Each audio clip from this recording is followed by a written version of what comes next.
Graça e paz, amados que estão nos acompanhando nesse seminário de escatologia dos sinais da volta de Cristo.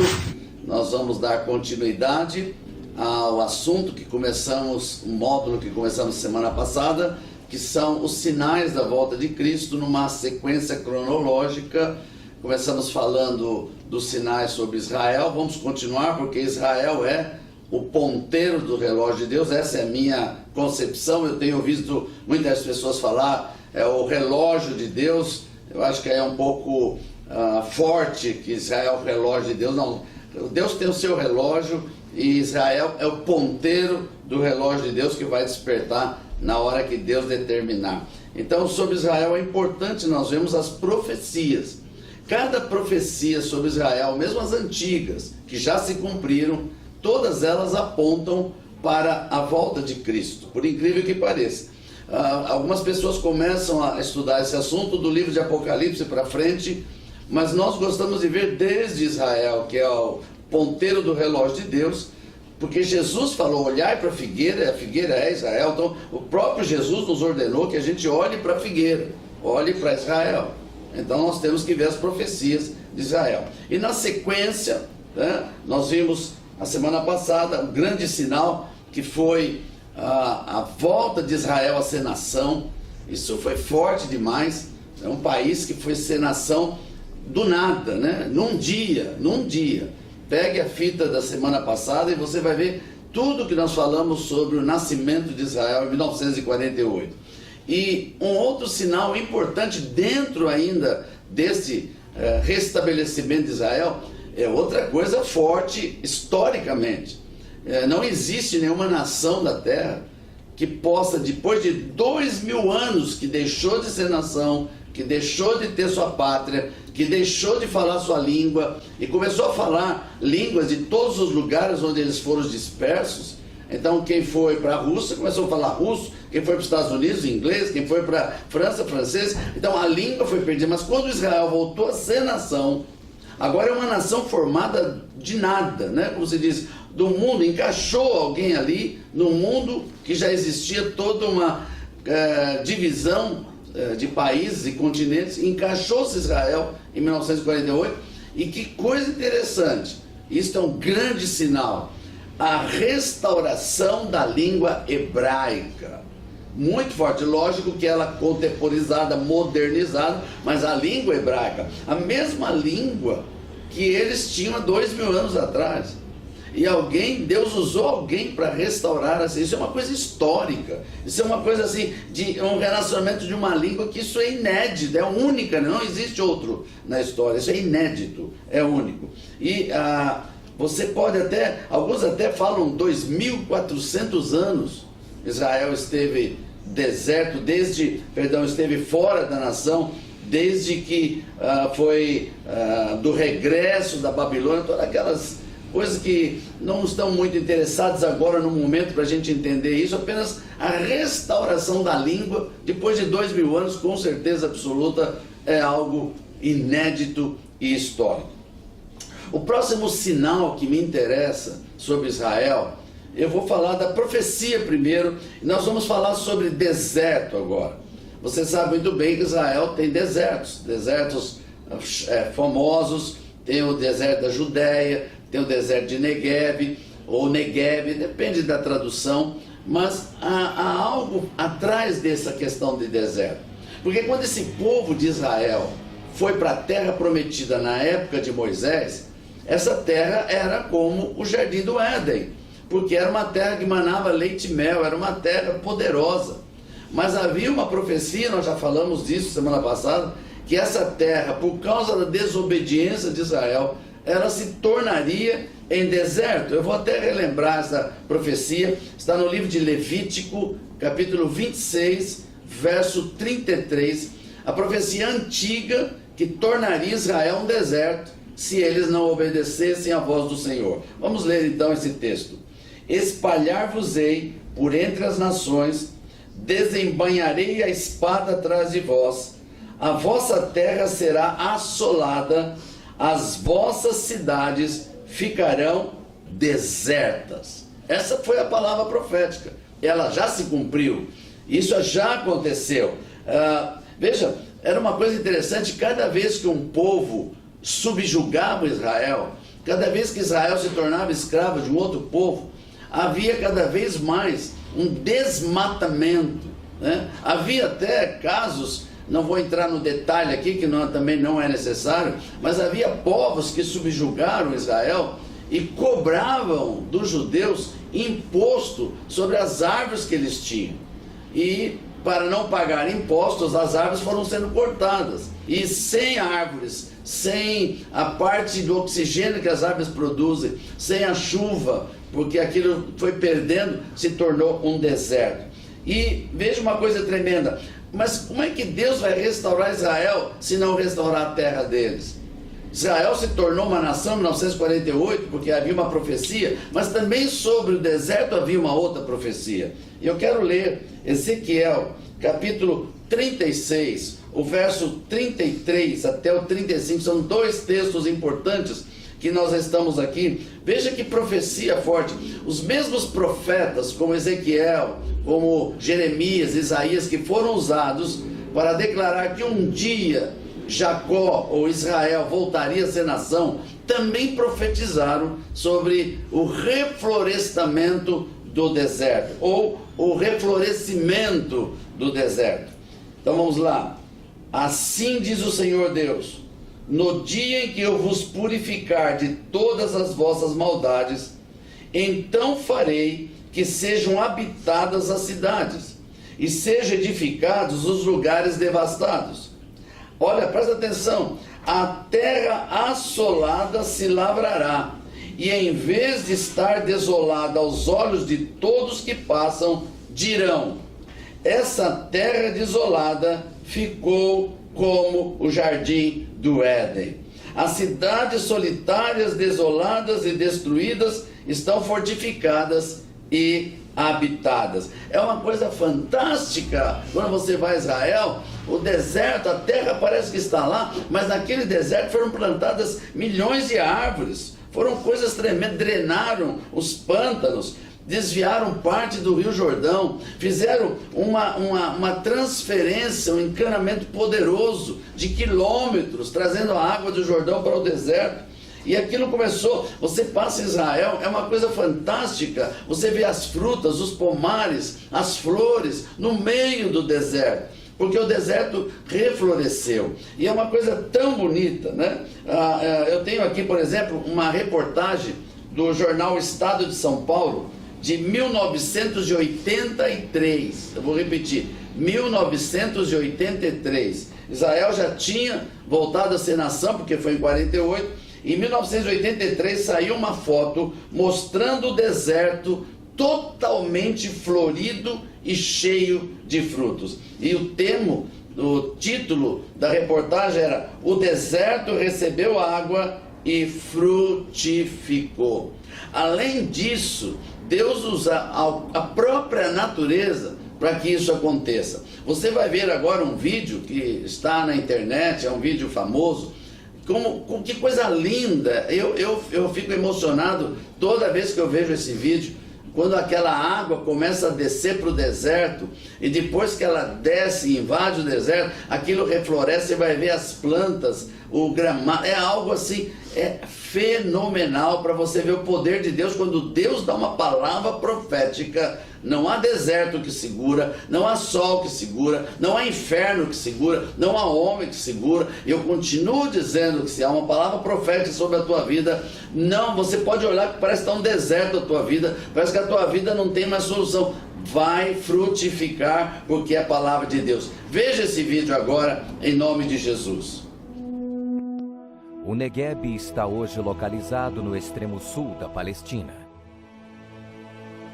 Um lugar muito árido, um dos mais baixos da região. O deserto do Negueb é uma grande extensão de terra improdutiva. No entanto, quando a chuva serôdia, que cai abundantemente na região por um longo período de tempo, a água é armazenada nas partes mais altas da região. E quando transbordam, formam as torrentes.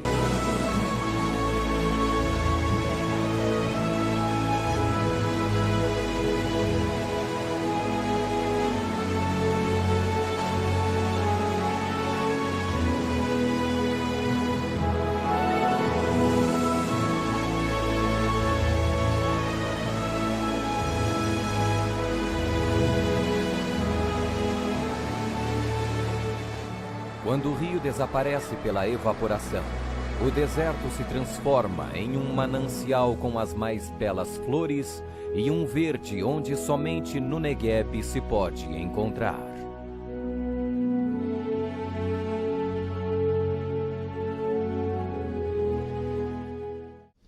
Eu creio que você foi muito edificado com esse vídeo, como eu também fui, e toda vez que eu vejo esse vídeo eu sou edificado e me dá uma edificação, me fortalece a minha fé, eu cresço em fé, sabendo que Deus vai cumprir as suas promessas. O próximo passo, o próximo sinal, da sequência de Israel, para mostrar que ele é um relógio, o ponteiro no relógio de Deus, é que quando Israel se tornou nação em 1948, Jerusalém não fazia parte de Israel quando voltou a ser nação. É uma coisa incrível isso. Quando Israel voltou a ser nação, o território que foi dado para Israel era muito menor do que é hoje. E você vai ter que entender isso. Se Jerusalém faz parte dos sinais da volta de Jesus, se Jerusalém é a capital, onde Jesus vai reinar, se Jerusalém é o centro das palavras proféticas, não tinha outra maneira, tinha que voltar a Jerusalém a ser Israel. Mas como que isso pode acontecer se em 1948 Israel foi tornada nação em termos mundiais, aprovado pela ONU, mas só com aquele pedaço de terra? Tinha que acontecer alguma coisa.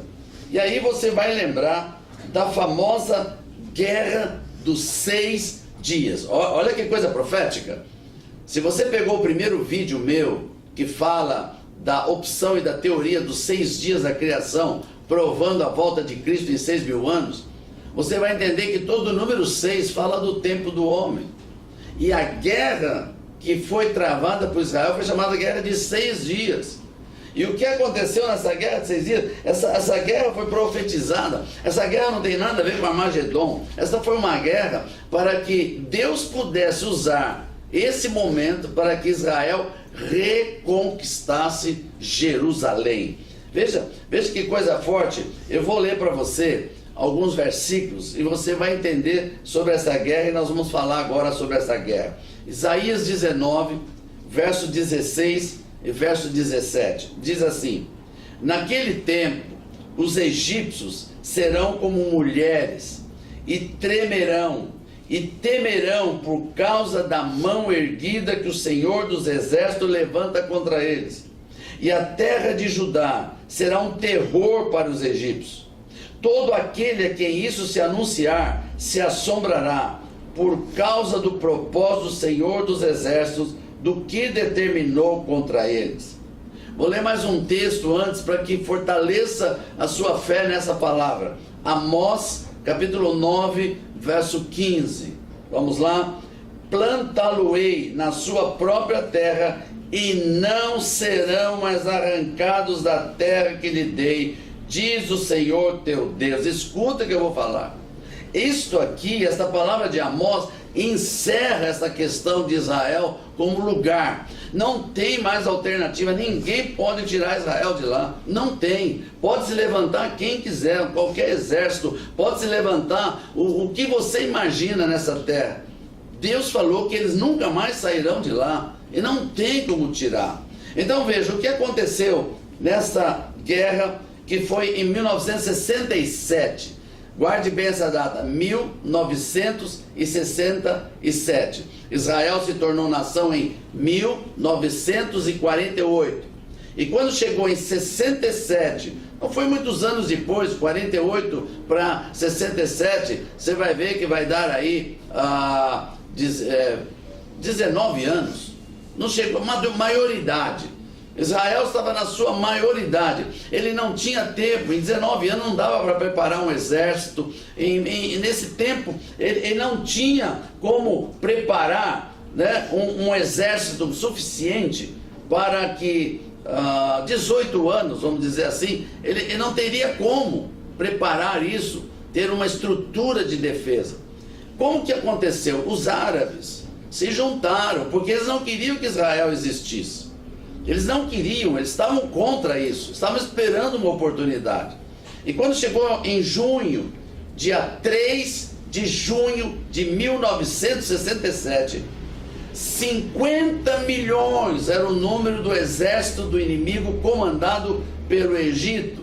Ali envolveu a Síria, Iraque, ali estava o Egito, ali estava a Jordânia. Eles se juntaram, 4 nações que já existiam. O Egito, inclusive, tinha acabado de receber aviões da Rússia de primeiro mundo, tanques, primeiro mundo. Israel não tinha toda essa aparelhagem. Veja que coisa interessante. Eu tenho um jornal aqui do Brasil, esse jornal no dia 3 de junho, estou tentando insistir na data para você que está acompanhando e gosta de anotar as coisas. No dia 3 de junho de 1967, eu estive na ocasião, quando eu preparei todo esse estudo, há muitos anos atrás, eu fui nas bibliotecas do jornal. Naquela época não tinha internet, então a gente tinha aqui no próprio jornal, nas bibliotecas, tirar xerox, como se falava, uma cópia para poder ter. E eu peguei a cópia do jornal do dia 3 de junho de 1967, e esse jornal, o analista político olhava do ponto de vista humano, lógico, e ele dizia assim, estava bem no jornal assim, 50 milhões de um lado, 3 milhões do outro. Em outras palavras, 50 milhões de árabes de 4 países contra 3 milhões de Israel, que estava florescendo ainda, com poucos anos de vida. E esse analista e o mundo inteiro dizia, Israel vai ser eliminado, Israel vai ser derrotado. E a guerra estourou no dia 4, e olha que coisa forte, no dia 4, em 6 dias, eu vou repetir, em 6 dias, foi a guerra mais rápida que já aconteceu. 50 milhões de um lado, 3 do outro. Em 6 dias, Israel venceu os 4 países, venceu os 50 milhões que estavam do outro lado com 3 milhões, e Israel estendeu o território dele 4 vezes mais e conquistou Jerusalém. Olha a palavra profética. Uma coisa impossível aos olhos dos homens em termos de guerra, de analistas de guerra, é impossível. Mas o que aconteceu? Eu comecei a buscar alguns pontos históricos da época, eu fui buscar nos jornais. Os aviões egípcios, que eram novos, que tinham acabado de chegar da Rússia, não conseguiram sair do chão. Apesar de todas as sirenes estarem alertando, os radares não funcionaram.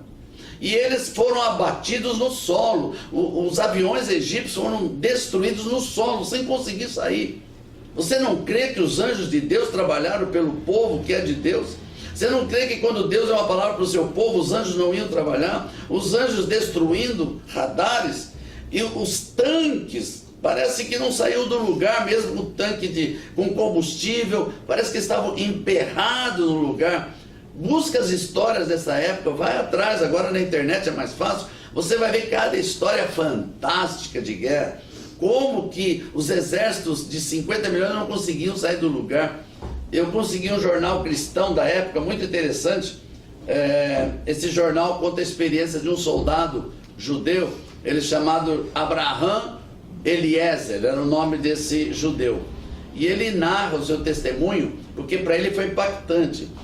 Teve um determinado momento que ele estava sozinho, fora do pelotão dele, alguma coisa aconteceu que ele ficou sozinho, e estava vindo uma companhia de inimigos árabes, estava chegando um grande grupo de soldados, talvez uma companhia de 50 soldados, e ele não sabia o que fazer. Como ele sabia, eu vou morrer mesmo, ele foi de frente para os soldados, com a sua arma, e o que estranhou ele, a surpresa, foi que todos levantaram a mão e se renderam, imediatamente para um único soldado, e ele estava assim, assombrado, pensando que era uma armadilha, mas todos os soldados árabes jogaram suas armas no chão, se renderam, levantaram os braços, e ele colocou todos num canto até esperar chegar o reforço.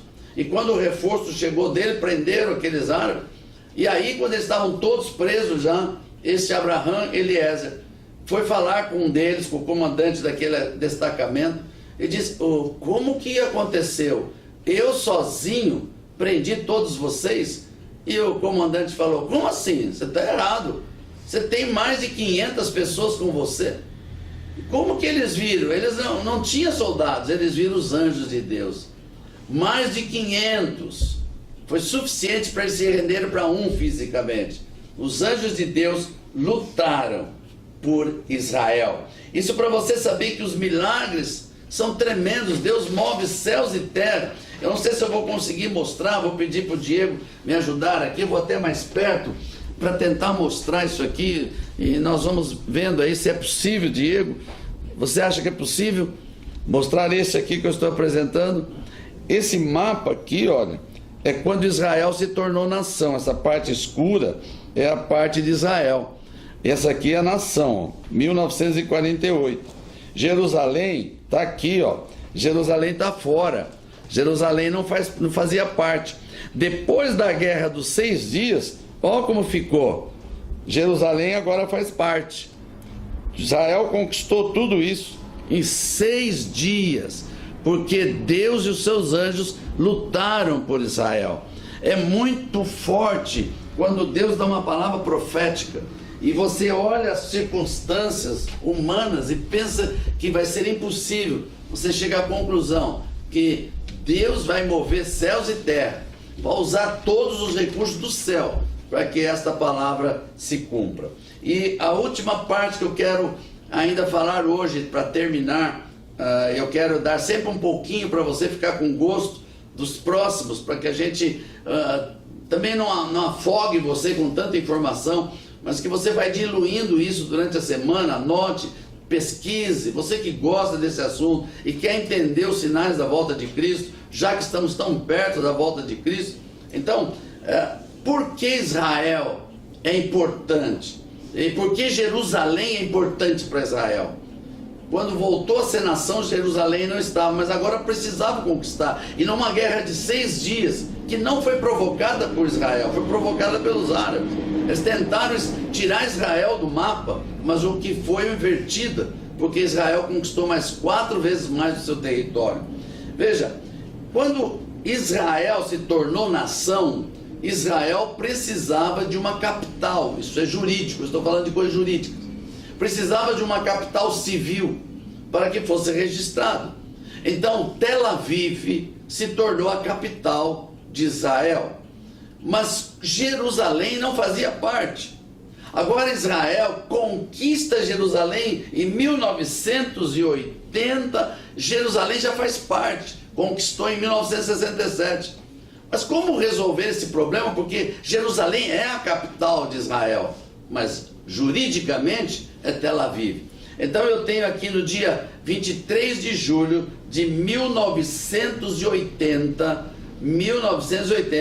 o parlamento israelense fez um projeto de lei, e esse projeto de lei determinou Jerusalém capital eterna e indivisível de Israel. Então eles têm uma capital civil, que é Tel Aviv, mas tem uma capital eterna, que é Jerusalém. Você tem acompanhado mais recentemente Deus movendo agora países para começar a reconhecer Jerusalém como capital definitiva. Tem havido até uma confusão entre países por causa disso. Os Estados Unidos foi o primeiro que se pronunciou, inclusive mudando a embaixada de Tel Aviv para Jerusalém. Outros países já se pronunciaram, o Brasil já se pronunciou, ainda não mudou sua embaixada, mas já pronunciou que Jerusalém é a capital de Israel. Isso cria um problema jurídico, porque ali Jerusalém é dividida ainda em pedaços. Há um pedaço dos árabes e há um pedaço de Israel, exatamente onde está o futuro templo que será construído. E Israel agora tem Jerusalém como capital definitiva, indivisível.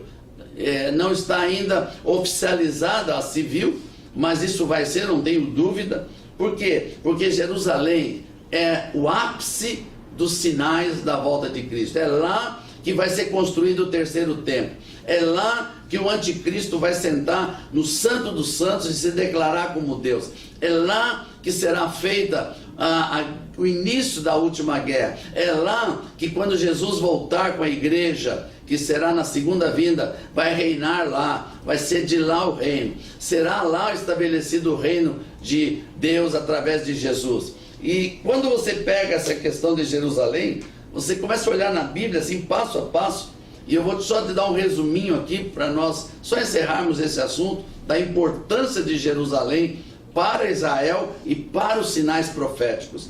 Ponto número 1, foi em Jerusalém que Jesus foi apresentado, foi no templo. Na época de Jesus, ele foi apresentado no templo, dentro do cerimonial da raça, dentro do cerimonial religioso dos judeus. Foi em Jerusalém, no templo, que Jesus foi tentado, no pináculo do templo, que Satanás tentou Jesus. Olha a importância do lugar e dos assuntos.